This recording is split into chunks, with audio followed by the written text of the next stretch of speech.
Bonjour à toutes et à tous, bienvenue à cette vidéo concernant le conflit en Ukraine. Je suis Reda Boutika, chef analyste chez XTB France et donc aujourd'hui nous allons détailler ce sujet d'un point de vue marché. Alors nous parlons chez XTB de ce conflit depuis assez longtemps maintenant. C'est un sujet à présent qui est abordé dans les médias dans le détail et donc ce qui va nous intéresser de notre côté, c'est l'impact de ce conflit, d'une éventuelle invasion de l'Ukraine par la Russie sur différentes matières premières principalement. Nous allons bien entendu également aborder l'indice russe qui se replie considérablement et un repli qui pourrait s'approfondir si la situation venait à s'aggraver. Dans un premier temps, nous allons essayer de parler de l'origine de ce conflit. On va revenir quelques années en arrière.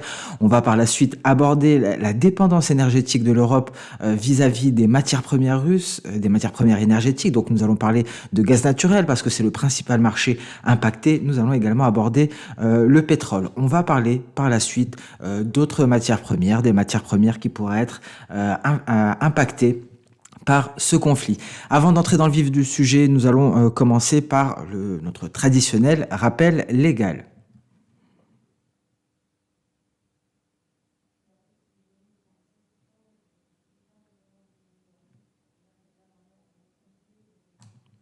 Voilà pour le rappel légal. Alors à présent, il est temps de s'intéresser à l'origine du conflit. C'est un conflit qui a débuté en 2014, conflit entre la Russie et l'Ukraine, c'est 8 ans en arrière. Un conflit qui a commencé après le renversement du président ukrainien Viktor Yanukovych. Et donc ce qu'il faut savoir, pourquoi ce conflit a débuté. Tout commence réellement après l'effondrement de l'Union soviétique. Le but, bien entendu, était de garantir l'inviolabilité des frontières ukrainiennes. Et donc, la Russie, concrètement, voulait stopper toute aspiration occidentale de l'Ukraine et garder la mainmise sur le pays.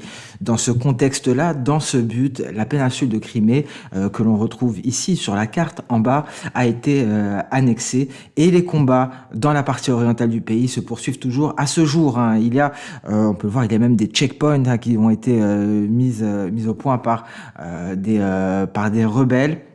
Et donc, c'est un conflit qui dure depuis plusieurs années.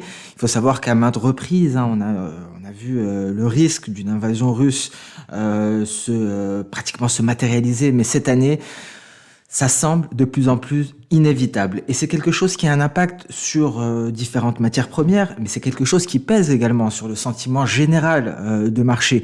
Nous l'avons vu lors de ces dernières séances, il y avait deux facteurs cruciaux concernant l'aversion au risque et donc la baisse de Wall Street et la baisse de tous les actifs risqués d'une manière générale.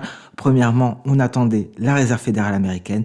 Deuxièmement, il y avait justement cette situation, cette possibilité d'une invasion imminente de l'Ukraine par la Russie. Donc, c'est pour que vous soyez conscients de l'importance de ce conflit et des conséquences qu'elle pourrait avoir sur les marchés financiers.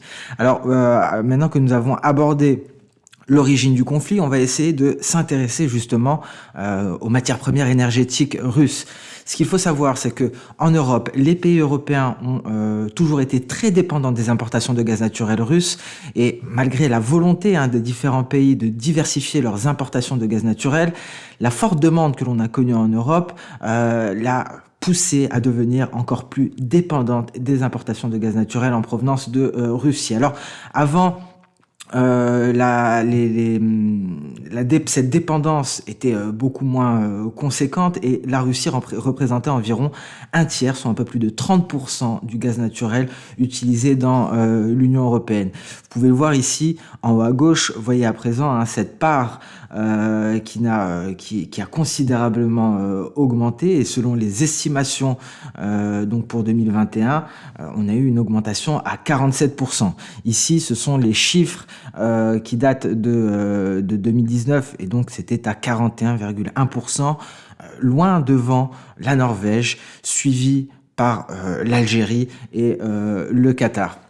Donc voilà ce qui nous permet de comprendre cette dépendance, une dépendance qui n'arrange pas les pays de l'Union européenne à l'heure actuelle, parce qu'effectivement l'Europe traverse une crise énergétique sans précédent, et ce que l'on dit, il y aura même, ce n'est pas simplement concernant l'énergie, vous avez pu le voir concernant l'électricité, et on sera obligé d'utiliser de plus en plus de charbon d'ailleurs en Europe concernant l'électricité, et la crainte d'un conflit, la crainte d'une invasion pourrait donc aggraver cette crise énergétique en Europe. Et ce qu'il faut savoir, ça ne concerne pas seulement le gaz naturel, mais également le pétrole. On atteste ici cette illustration en bas, en dessous. Ce que l'on peut voir, ce sont des chiffres qui datent de 2019. C'est que effectivement, les importations de pétrole pour l'Europe, la Russie, le pétrole russe, pardon, représente 26,9% des importations de pétrole pour l'Union européenne, loin devant l'Irak, le Nigeria et l'Arabie Saoudite. Donc, la Russie a vraiment donc une grosse capacité, a un atout considérable en ayant la mainmise sur la sécurité énergétique européenne. Et les politiques se réveillent à l'heure actuelle. En Allemagne, on parle de plus en plus de constituer des réserves de gaz naturel nationales, mais il est peut-être un peu trop tard, car effectivement toutes les situations, toutes les propositions sont des propositions qui se concrétiseront sur le long terme. Les États-Unis essayent de voler au secours de l'Europe, et Joe Biden a même sollicité plusieurs producteurs de gaz naturel pour alimenter l'Europe en gaz naturel. Je pense notamment au Qatar.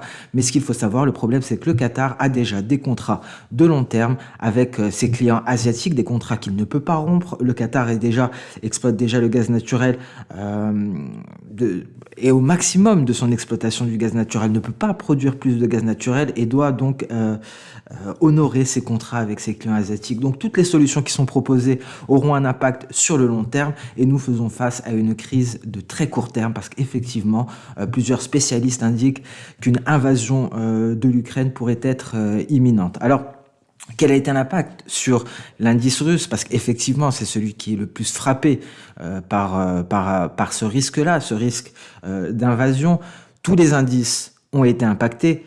Je le répète, deux catalyseurs baissiers. Tout d'abord, la Réserve fédérale américaine qui est en train de resserrer sa politique monétaire, et d'un autre côté, justement, ce risque d'une invasion de l'Ukraine. Et donc, ça a commencé, ce risque-là, les spéculations concernant une possible invasion de l'Ukraine par la Russie ont commencé à la fin d'année dernière. Ça a commencé à devenir de plus en plus sérieux, parce que effectivement, l'Ukraine souhaiterait devenir membre de l'OTAN, ce qui est inacceptable pour la Russie qui ne peut pas permettre l'Union européenne et l'OTAN de s'ingérer en Ukraine. Nous en avons parlé au début, la Russie qui souhaite garder la mainmise sur l'Ukraine. Et donc, force est de constater qu'un conflit n'arrangerait personne. Ce serait donc un événement négatif, que ce soit pour les marchés financiers d'une manière générale, ou que ce soit pour l'Union européenne, voire même la Russie. On va en parler un peu plus tard. Et donc ce risque d'invasion commence à être évalué, commence à être pris en considération. Ce qui effraie, ce sont notamment d'un côté les sanctions contre la Russie, et donc d'ailleurs ces craintes-là de sanctions ont entraîné un repli considérable de toutes les actions de l'indice russe, pratiquement toutes les actions, on va le voir, et le repli est même beaucoup plus conséquent que celui que l'on a observé lors de l'annexion de la Crimée. Ici, ce que l'on pourrait envisager éventuellement serait un repli aussi profond que celui qu'on a pu constater lors de la propagation du Covid-19 en 2020. Il faut savoir que cela a abouti à un repli sans précédent des cours du pétrole, les cours du pétrole qui sont même passés en négatif. Et donc effectivement, il y a une très forte corrélation entre le pétrole et l'indice russe. Sur ce graphique, vous retrouverez les cotations de l'indice russe, et on retrouve également les cotations du pétrole. Mais ce que l'on constate ici, c'est que le pétrole a progressé à la hausse, il a marqué de nouveaux sommets pluriannuels. L'indice russe, lui, a continué de se replier. Donc les craintes d'une invasion, les craintes de sanctions contre des entreprises russes ont pris le dessus sur cette corrélation. Il y a une décorrélation à l'heure actuelle. Le pétrole part à la hausse, l'indice russe se replie. Pourquoi l'indice russe se replie? Tout simplement parce que toutes les entreprises qui composent cet indice russe sont en baisse. Un grand nombre de ces entreprises, un grand nombre de ces actions sont dans le secteur des matières premières et de l'énergie. On comprend tout à fait donc ce repli, un repli qui se fait en dépit de la hausse des matières premières, des matières premières énergétiques.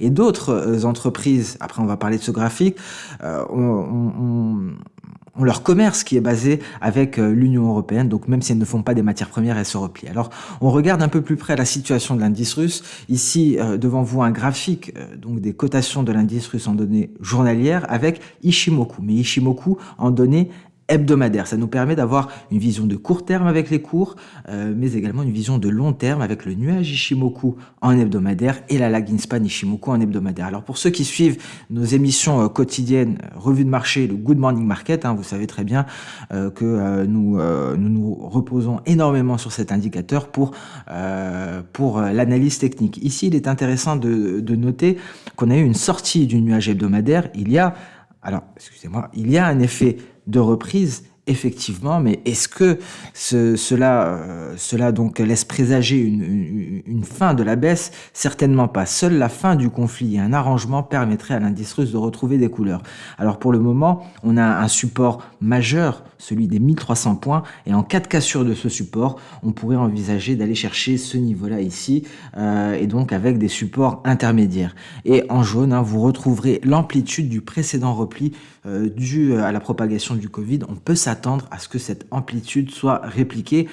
On est très proche, on a déjà fait 2/3 de la baisse du Covid, donc ce n'est pas irréalisable, c'est même très fortement probable. À présent, devant vous, voici la liste des entreprises qui composent l'indice russe. Comme vous pouvez le constater, les baisses sont considérables. Il y a de tout. Il y a des entreprises qui sont dans l'énergie, comme Gazprom par exemple. Il y en a d'autres également. Il y a Rosneft aussi que vous retrouverez. Donc, je pense que vous pouvez constater au vu de ces actions, de ces entreprises, l'exposition de l'indice russe au secteur de l'énergie et d'une manière générale des matières premières. Même celles qui ne sont pas dans les matières premières, même les entreprises qui ne sont pas dans les matières premières se replient parce que leur commerce est tourné essentiellement vers l'Union européenne. Donc, vente massive sur le marché russe. Alors, à présent, on le disait, tout le monde serait perdant à ce jeu-là. Un conflit pèserait énormément sur l'Union européenne, mais également et surtout sur la Russie. Un conflit militaire, c'est ce dont l'Europe a peur, parce que effectivement, cela serait synonyme d'un arrêt des importations d'énergie en provenance de Russie. Mais ce qu'il faut noter, c'est que d'un autre côté, justement, ce commerce de produits énergétiques, c'est l'une des principales sources de revenus de la Russie. L'Union européenne et les autres pays occidentaux représentent 75% des ventes de gaz naturel russe. Vous voyez, c'est plus exactement 72%. Donc la part est considérable. La Russie aura beaucoup plus à perdre que l'Union européenne. Après, beaucoup disent qu'effectivement, que Poutine est allé trop loin et qu'il est obligé donc de concrétiser ses menaces. À suivre, s'il le fera donc au détriment de ces 75% de ses revenus d'un point de vue du gaz naturel. Alors, nous l'avons dit, en théorie, l'Union européenne pourrait devenir indépendante des importations énergétiques russes, mais c'est un processus de long terme, comme nous l'avons dit. Donc, ce n'est pas une solution de court terme. Et donc, le coût de la rupture totale des liens avec la Russie pour l'Europe serait 4 fois plus élevé que le coût de l'arrêt des ventes d'énergie pour la Russie. Donc, la situation est très compliquée. On pourrait assister à une aggravation de la crise énergétique en Europe parce que effectivement le robinet du gaz russe serait complètement coupé. Et d'ailleurs, on le verra tout à l'heure, on parlera des coûts du gaz naturel russe. Et ce qu'il faut savoir, c'est qu'il n'y a pas que le gaz naturel ici, ou même les matières premières énergétiques qui sont concernées. La Russie est l'un des principaux fournisseurs mondiaux de nombreuses autres matières premières. On a parlé du gaz naturel, on a parlé très rapidement du pétrole, mais il y a aussi le charbon, le blé, le maïs, le palladium, le platine et le nickel. Concernant le blé, alors oui, certes, la Russie et l'Ukraine ne sont pas les plus grands producteurs de blé ou même de maïs. Même si elles font toujours partie du top 10, mais elles font partie des plus grands exportateurs. Ici, vous retrouverez la Russie en vert et on retrouvera l'Ukraine ici. Donc on a 17,1% et on a 11,8% pour l'Ukraine. Donc à eux deux, ils représentent quasiment 30% des exportations mondiales de blé. Donc on comprend que s'il y avait un conflit militaire, les champs et les cultures ukrainiens seraient très certainement détruits, les ports d'exportation russes seraient bloqués et il y aurait des interdictions, il y aurait des sanctions, des interdictions d'achat de produits russes qui seraient mis en place. Et donc dans ce cas-là, effectivement, on comprend très facilement l'impact d'un tel conflit sur les cours du blé. Donc on parle beaucoup du gaz naturel, on parle énormément du pétrole également, mais il y a d'autres matières premières qui pourraient être impactées. Devant vous, les cours du blé en données hebdomadaires. Pas beaucoup de techniques sur ce graphique, il y a seulement des oscillateurs en dessous, certains niveaux de support et de résistance qui sont indiqués en rouge. On retrouve cette ellipse qui nous montre la hausse des cours du blé lors du précédent conflit entre la Russie et l'Ukraine, lorsqu'il y a eu l'annexation de la Crimée. Ici, nous avons eu une hausse de plus de 30% des prix du blé. Donc bon, il faut noter tout de même que c'est un rebond suite à un repli considérable des cours du blé. Pour le moment, les cours du blé commencent à réagir. Petit à petit, commencent à réagir à l'éventualité d'un conflit entre la Russie et l'Ukraine. Nous ne sommes qu'au début. Il y a une très forte résistance qu'il faudrait franchir d'un point de vue technique. Voici un autre graphique qui vous montre le précédent rallye. Déjà, nous allons faire un parallèle entre le précédent rallye et l'éventuel rallye actuel. Vous voyez ici, nous avions une zone de consolidation des cours du blé. On en est sorti par le haut et cela a abouti à un rallye considérable qui nous a entraîné vers des sommets. Nous avons pu assister à une configuration similaire entre 2016 et 2020 environ. On est sorti de cette consolidation et vous voyez, pour le moment, on fait face à une résistance de taille. C'est le retracement de Fibonacci à 78,6% aux alentours des 818. En cas de clôture mensuelle, parce que c'est un graphique mensuel, le précédent était hebdomadaire, ce serait un signal haussier. Et dans ce cas-là, on pourrait aller chercher ces précédents sommets aux alentours ici des 934 et ça pourrait être uniquement le début d'un rallye beaucoup plus conséquent qui pourrait éventuellement répliquer le précédent rallye que l'on a connu au début des années 2000. Ici, d'un point de vue plus court terme, en données journalières concernant le palladium, ce que l'on constate, c'est que cette matière première réagit également à un éventuel conflit. Pourquoi? Parce que la Russie est le plus grand fournisseur de palladium au monde. Le platine occupe la seconde place. Et donc, s'il y avait des sanctions à l'encontre d'entreprises russes ou de l'achat de palladium en Russie, cela pourrait propulser les prix à la hausse. En plus de cela, on attend une hausse de la demande de palladium. Le palladium est très largement utilisé dans le secteur de l'automobile et on attend donc une hausse de la demande qui serait issue du secteur de l'automobile. Et donc, c'est la loi de l'offre et de la demande, on aurait une raréfaction, on aurait beaucoup moins de palladium sur le marché, donc une offre beaucoup plus basse et on aurait une demande en constante augmentation à cause du secteur automobile. Cela pourrait résulter à une hausse considérable des cours du palladium. On a parlé pas mal de matières premières, mais il faut garder en tête que le gaz naturel reste le marché central. Ici, on retrouve les prix du gaz naturel européen. Ce qu'il faut savoir, c'est que le gaz naturel est un marché très hétérogène. On a des grosses différences entre le gaz naturel européen et le gaz naturel américain. Et la Russie occupe une position dominante sur le marché européen. En blanc, ici, vous retrouverez les cours donc la cotation en Hollande du gaz naturel européen. Et donc, concrètement, en cas de conflit, on pourra atteindre des niveaux astronomiques concernant le gaz naturel européen. On aurait un impact également sur les prix du gaz naturel américain, certes, parce qu'il y aurait une augmentation de la demande de GNL, de gaz naturel liquéfié, et donc cela entraînerait en conséquence une hausse du gaz naturel américain, et donc un gaz naturel qui, d'une manière générale, augmenterait quel que soit le marché. Alors, ce qu'il faut savoir, c'est que pour le moment, les opérateurs, le marché du gaz naturel n'évalue pas suffisamment ces menaces qui pèsent sur l'offre de gaz naturel et notamment aux États-Unis où on reste à des niveaux extrêmement faibles.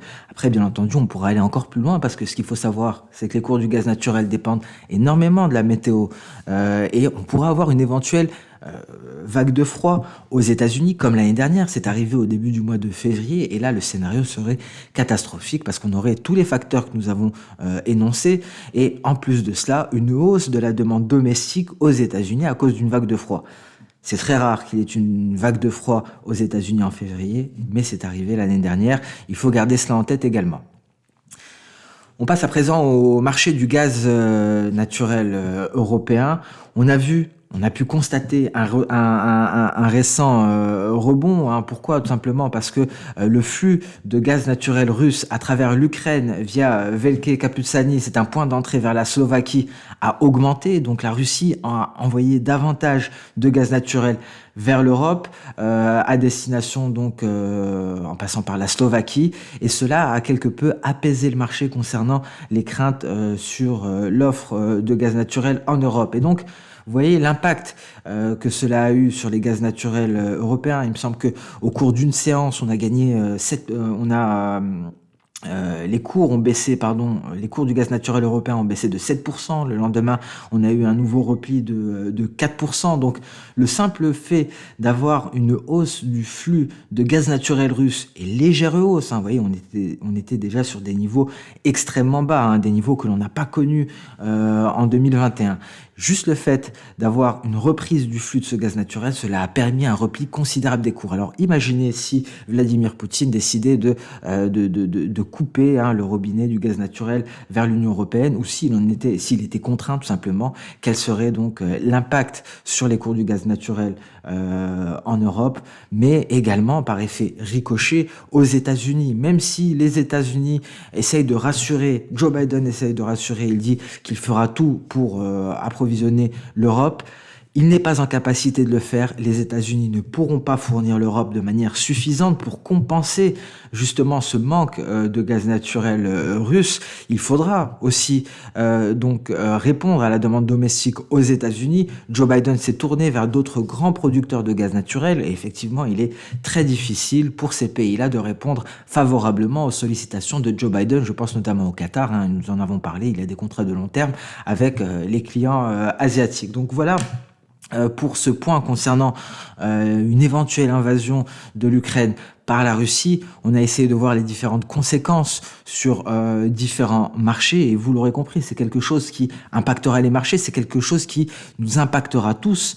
Ça impactera certes nos factures énergétiques, ça nous impactera de plusieurs manières, parce que cela aura un impact sur différentes matières premières, et il sera très difficile pour les politiques d'y remédier sur le court terme. Certes, des solutions seront trouvées sur le long terme, mais donc pour le moment, le principal objectif à l'international est d'éviter à tout prix une invasion de l'Ukraine par la Russie. Et vous savez à présent pourquoi. Merci à toutes et à tous pour votre attention. J'espère que cette présentation vous aura aidé à y voir plus clair. On a essayé d'aller un peu plus loin. Nous n'avons pas parlé des différentes, bien entendu, menaces que l'on entend, menaces de sanctions ou déploiement de troupes ici et là.